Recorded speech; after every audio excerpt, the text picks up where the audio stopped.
Hard times for oysters here on the Gulf Coast, and it's hitting businesses in a big way. Oyster harvesting has plummeted on the Louisiana coast since the BP oil spill, and here in Alabama, things aren't looking much better.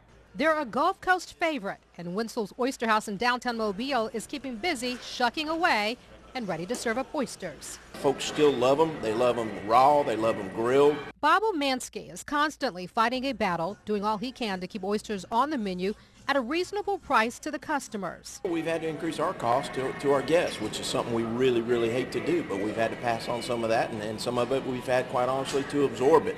So we're not ordering any differently. Omansky blames the BP oil spill, the disaster devastating the seafood industry, and he says it's still on the rebound. Supply over the last couple of years has been down, which has driven the price higher, probably 30% higher than pre-oil spill.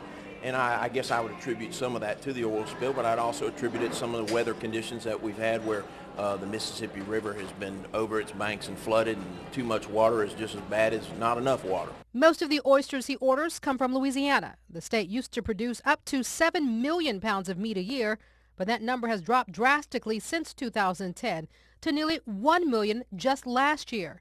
In Alabama, oyster harvesting is struggling as well. We do not have any. There was only 2 private leases, and both of those are down. And the wild reefs are shut down anyway, but there's no marketable oyster to be harvested out on the Alabama wild reefs at all. Whether the BP oil spill contributed to the harvesting troubles is still a part of an ongoing study. Some experts blame hurricanes and overfishing for the problems.